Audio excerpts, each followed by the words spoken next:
Testing. All right, mic's on. What's up, guys? Episode 7, Andre's Mind. Let's talk about trading today and boy, oh boy, the Trump situation and what the hell is that going to do for markets? We're going to talk about personal development in the form of trauma, and I'll tell you guys my part of my personal story because I have a unique view on trauma and how it should be used. What else are we talking about? We're going to talk about this weekend in sports. Boxing boots put the brakes on somebody. I can't even remember homeboy's name, but he was really, really good. Family and relationships. So let's hop into it. Boy, oh boy, what a day Saturday was. Trump got shot at. Wild to think that. And I remember, and again, I am no Nostradamus, however the fuck you pronounce it. I remember telling people that I think Trump is going to get assassinated.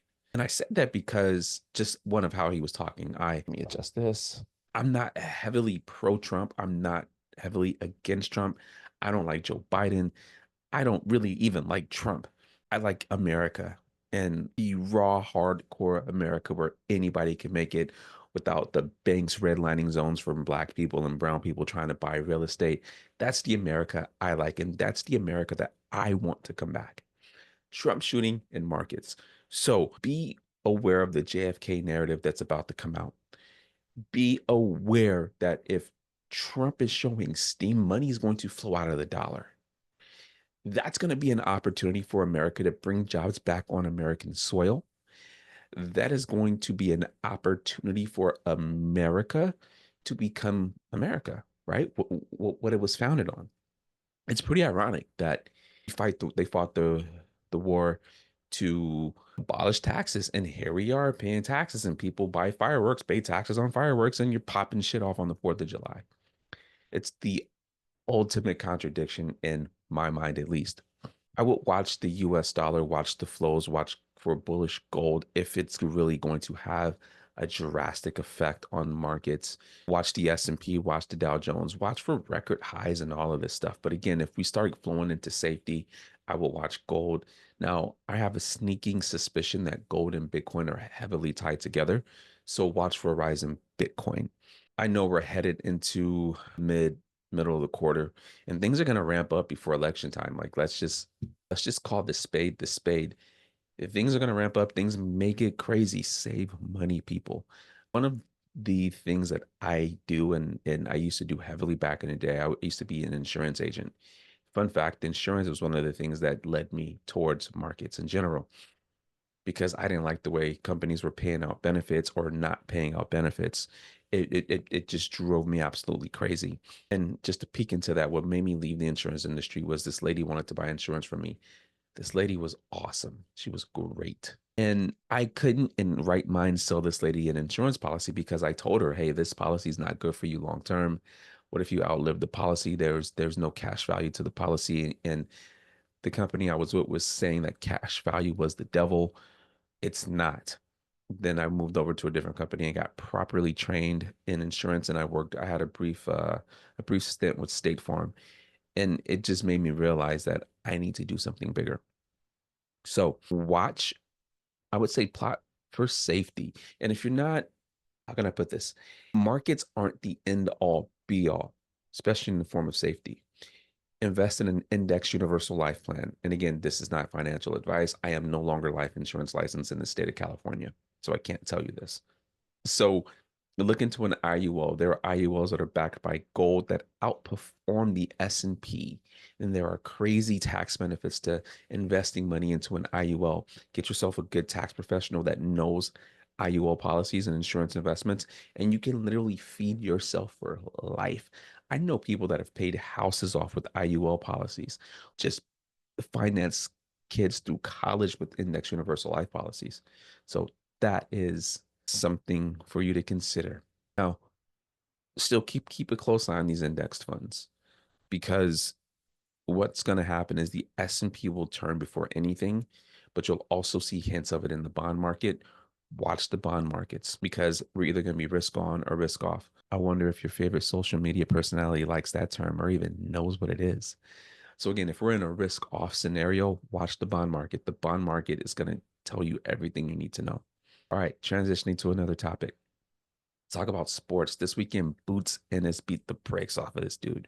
In typical Boots fashion, he didn't look like he was too rusty in the ring, still had the power. He almost knocked dude down with a power jab. Boots is amazing. People say they want to see him fight Tank. I don't, because the weight classes would affect Tank too much. It wouldn't be a fair fight. Boots and Crawford, Boots and Spence, it's going to depend. It's going to depend on how Spence trains with this new trainer. I don't even think he's found a new trainer yet after the Derrick James fiasco. So we'll see. But I think Boots and Crawford after Crawford's fight in August would be an amazing fight to set up. I think Boots needs one more fight before he steps in there with Crawford, even though Crawford hasn't really fought. We'll see. And it'll be interesting to see how Boots fights against a guy like Crawford. So, and then Hackett. Hackett, dude, amazing young fighter, 21, grown man strength. His stock is going to rise. So let's talk about what I really, this is going to be a short one. I really want to get into trauma. Again, take everything I say with a grain of salt. I am not some shaman. I am not some guru. I am a guy who has been through life and likes to talk about it. There are some degrees of trauma that are heavily necessary for you to go through. That's not a sexy answer. However, a little bit of trauma is necessary for you to learn a lesson. And then if you don't learn the lesson that the trauma is trying to teach you, it tends to come back harder each and every time. I don't really look at traumatic experiences as a burden. I look at it as something that helps me become a better version of me. Now, if you follow me, I was almost murdered at 5, maybe 6 years old. I don't quite remember. And I remember at that moment that a switch just flipped in me. And I fought a fucking grown man and got out. And it had some effects on me, I'm not gonna lie. But what it taught me was, yo, I'm a bad motherfucker. Like when my back's against the wall, you can tell me. I know how strong I am internally. And I know that I am not a victim. That situation made me who I am today.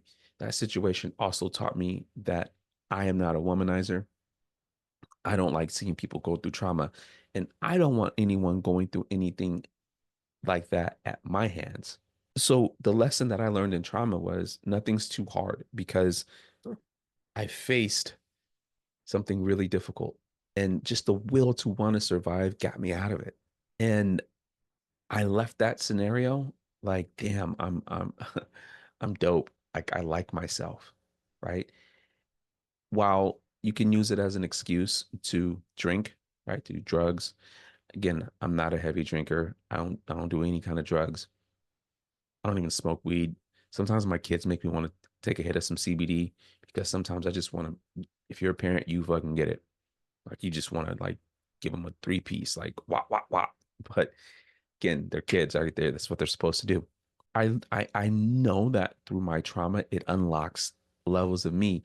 And I'm not going to wear my trauma as a badge of honor. That's not what I'm trying to tell you to do. What I'm trying to get to you to see is that what lesson were you supposed to learn out of it? Now, there are people who have gone through worse things, and everybody's story is different. But in some way, shape, or form, maybe you're supposed to learn some kind of self respect. Maybe you're supposed to learn that there is a level inside of you that you aren't getting to because of societal programming. As it, right? Your parents don't always do what you think is best. They do what's best for you. And I'm saying this as a father. And as a kid, it's going to be traumatic. But you'll grow up and you'll see, oh, my parents were trying to teach me something. That's if you have good parents. And again, that word good is subjective. If you got maybe you got spanked, and it's not the action of spanking that should traumatize you. It's okay, why did I get spanked? I got whooped as a kid. Like, it is what it is. I just got smart and was like, I'm not doing that shit again. But again, even in those mischievous moments, there's lessons to learn. Like, I got caught in the streets for a second. Again, nothing crazy. Never was a gangster, never was trying to gang bang, but I got caught in street activities like stealing, doing stupid stuff. And what saved me was a police officer. Police officer who caught me in one scenario took me home. And then in the other scenario, I saw how much my idiocy affected this woman. And I'm not going to say her name, but she knows who she is. She probably will never listen to this podcast. She worked at my school as well. She called me into her office and said, Andre, you hurt me. And I was like, damn, I hurt her. And I'm looking at this woman cry because of something that I did, even though my intentions were for myself, right? I was trying to make a personal gain. I was trying to look cool for my friends. That action had a reaction out of her that I wasn't satisfied with. And from that moment on, I stopped. I was in the seventh grade. I stopped. No, I was in eighth grade. I was eighth grade because I don't become the man I am today without that lesson. If I wouldn't have gotten caught, what would I be doing? What would it have transitioned to stealing cars? Right? Like, what would that have done? I'm thankful for that. And oftentimes I find myself telling my kids that, look, we ask a lot of you, but we don't. We ask you to do the things that are necessary to help out around the house. And if you don't, I'm taking your stuff from you. And it's the worst thing in the world for them. And I have to preface this by saying you guys have never missed a meal, right? You guys have a lot of luxuries. And by luxuries, I mean video games, phones, tablets, right? Luxuries. No kid needs that. I have to take them away from you because you're not learning the lesson. And if you learn the lesson and you don't repeat the lesson, you get to keep the luxuries. That is a necessary part of life. And again, now my one of my kids is a teen, and it's like I'm about to be the bad guy for the next 5 years. That's okay. But I'd rather be that bad guy than to not nip it in the butt now and have it spiral, right? That is part of it. And again, as children, they're going to see it as hardcore. They're going to see it as traumatic. No, I'm not a spanker. I don't beat my kids. Never have, never will. But kids are supposed to be selfish thinkers, right? Because the world is about them until they grow up and they start to see more of it. Now, what I want to prepare my children for is, again, the real world, right? Effort matters, right? And if I got to raise my voice at you to get you to put some effort in, I'm going to, oh, my dad's mean. My dad's yelling at me. Yeah. Well, why? Right? Because if you get it now, you don't have to go back and relearn it. I got through a lot of my early adulthood on charisma. And then when the charisma fades, you got to dig deep. You got to find what it is that you are supposed to do. And I found it. I dug deep and eventually it led me to everything that I'm doing now. But if that charisma never faded, I don't think I could be a husband. I don't think I can be a dad. You can't use charisma to get through being married. I've been married since 2010 or yeah, 2010. Been with my wife since 2008. You can't charisma your way through a marriage. You can't charisma your way through parenting. There are lessons to be learned in that. And I keep having to remind myself because every day is a different challenge. I don't want to traumatize them to the point to where they hate me, but I have to get them to a point to where they understand that life is not fair. Fairness is a myth. We are all dealt a set of cards and we have to play them our way. So everybody goes through different levels of trauma. I've seen things that no one should ever have to see. The positive side of that is that now I know who I am. I know who I want to be. I know who I also do not want to be.